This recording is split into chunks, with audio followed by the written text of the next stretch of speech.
कोलकाता के आरजीकर अस्पताल में लेडी डॉक्टर की रेप और हत्या मामले में ममता सरकार विपक्ष के निशाने पर तो है ही, अब अपनों ने भी दीदी पर निशाना साधा है। और इस पूरे मामले में ममता बनर्जी के एक्शन का विरोध करते हुए टीएमसी सांसद जवाहर सरकार ने इस्तीफा दे दिया।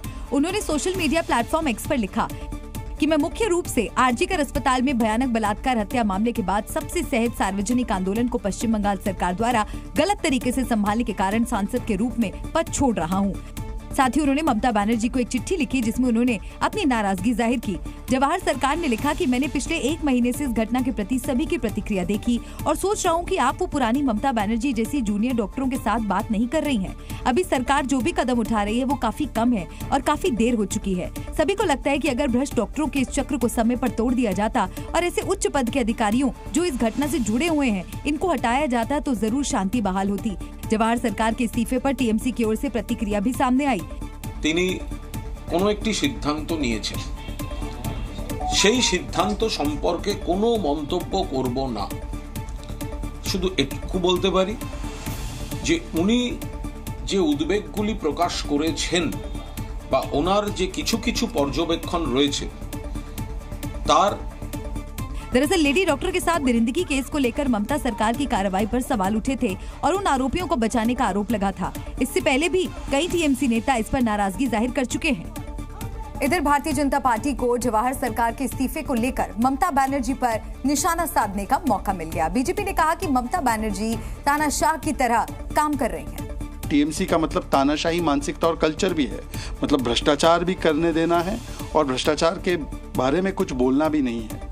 और जिस प्रकार से आरजीकर केस में ममता बनर्जी ने जो कदम उठाए वो बेटी को न्याय दिलाओ नहीं था बल्कि सबूत मिटाओ था, सत्य की आवाज दबाओ था, सच छिपाओ था और बलात्कारी बचाओ था। बिहार में अधिकारियों के तबादले और पोस्टिंग पर सियासत शुरू हो गई है। आईएनडीआईए गठबंधन के नेता इसे लेकर नीतीश सरकार को घेर रहे हैं तो एनडीए नेताओं ने पलटवार किया। राष्ट्रीय जनता दल और कांग्रेस का आरोप है कि बिहार में ट्रांसफर पोस्टिंग का उद्योग फल फूल रहा है। ट्रांसफर पोस्टिंग उद्योग पूरी अपनी ऊंचाइयों पर, अपनी बुलंदियों पर है। चमचे बेलचे का चलता ही है। शागिर्द अपने हिसाब से स्थानांतरण पदस्थापन करते ही रहते हैं। सेवानिवृत्ति के बाद जो लोग लाभ उठा रहे हैं उनका तो भाई पौवारा है। तो वहीं नेताओं ने विपक्ष के आरोपों को निराधार बताया और कहा कि आरजेडी को अपने कार्यकाल को देखना चाहिए।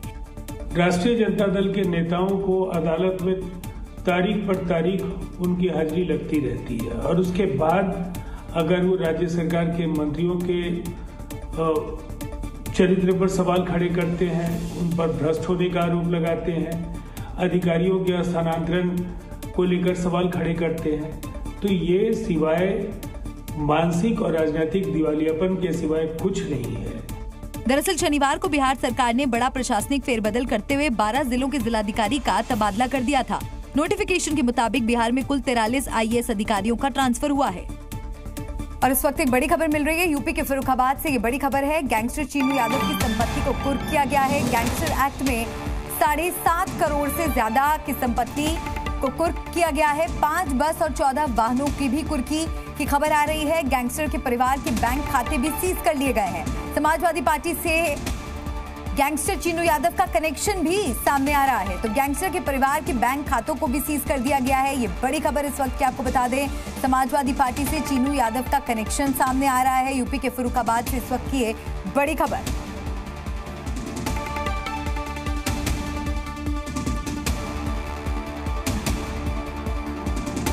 केदारनाथ के पास रहने वाले लोग नहीं चाहते कि उनके गांव में कोई मुस्लिम व्यक्ति आए। इसके लिए ग्राम पंचायतों ने गांव में बोर्ड लगवा रखे हैं जिसमें गैर हिंदू और बाहरी लोगों को गांव में एंट्री न देने की बात कही जा रही है। ऐसे कई बोर्ड केदारनाथ के पास देखे गए हैं। अलग अलग गांवों में लगे इन बोर्ड्स में साफ लिखा है कि अगर कोई बाहरी व्यक्ति उनके गांव में दिख गया तो वो लोग उससे जुर्माना वसूल करेंगे। इस समय केदार घाटी के खड़िया गांव में मैं हूं और सामने की ओर दिखाऊं आपको तो ये होर्डिंग देखिए। हालांकि ये होर्डिंग अब पुलिस ने निकलवा दिया है। इसमें लिखा हुआ है गैर हिंदू रोहिंग्या मुसलमानों व फेरी वालों का गांव में व्यापार करना घूमना वर्जित है।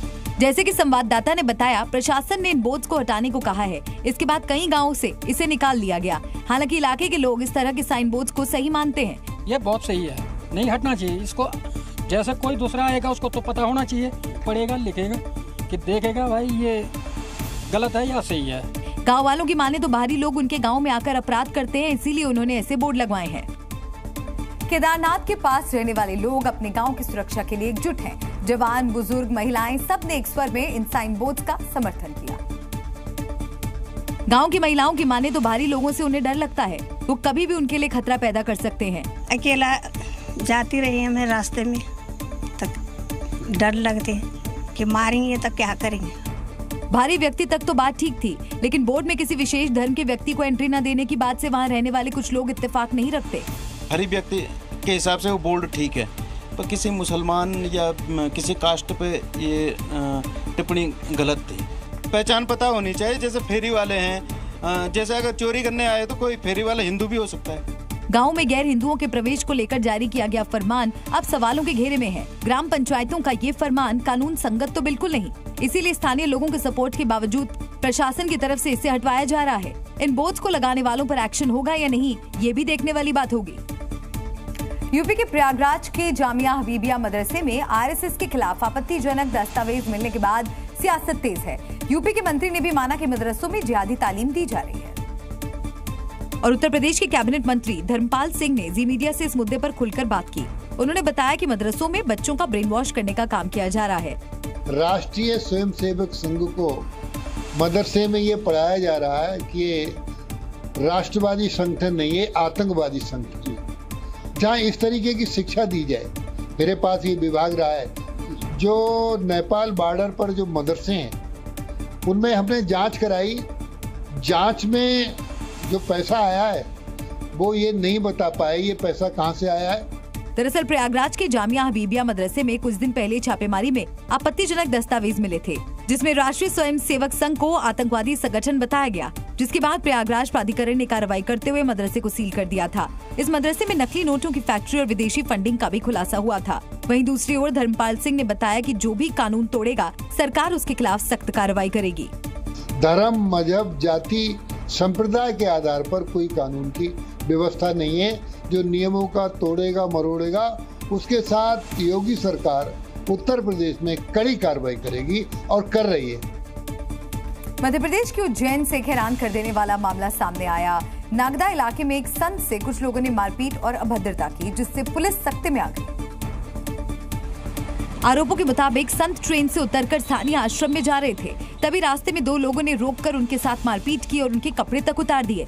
फिलहाल पुलिस ने दोनों आरोपियों को गिरफ्तार कर लिया। 6 तारीख की शाम का मामला बताया जा रहा है। इसमें संत महाराज जो है पैदल ट्रेन से उतरकर लोकल नागदा के आश्रम में जा रहे थे, तभी रास्ते में 2 लोगों द्वारा उनसे मारपीट की गई।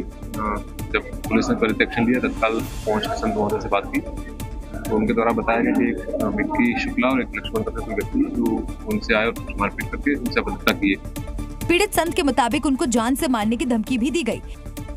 मारो जमकर 1 घंटा तक मारो और नंगो करके भगाओ, हमारा बड़ी मुश्किलों में जान बचा के आए, हमारा जान से मारे की धमकी दे रहे देवी का। वहीं इस मुद्दे पर सियासत भी शुरू हो गई। कांग्रेस ने हमलावरों को बीजेपी का बताया तो भारतीय जनता पार्टी ने भी पलटवार कर दिया। जो जिन लोगों ने मारपीट की वो भारतीय जनता पार्टी के लोग हैं, इस बात के सबूत हैं। मैं समझता हूँ कि ऐसी पार्टी जो 2 मुंही बात करती है, इसको ये ऐसी बात करने का कोई अधिकार नहीं है। उनसे माफ़ी मांगना चाहिए और सार्वजनिक रूप से माफ़ी मांगना चाहिए संतों से। ये भाजपा की सरकार है, जो गलत करता है उसे छोड़ा नहीं जाता है, पर कांग्रेस की पीड़ा सदैव तुष्टीकरण के लिए होती है, अल्पसंख्यक समाज के लिए होती है और बहुसंख्यक और सनातन पे जब जब हमला होता है तो कांग्रेस अपना दोहरा चरित्र दिखाती है। जी न्यूज़।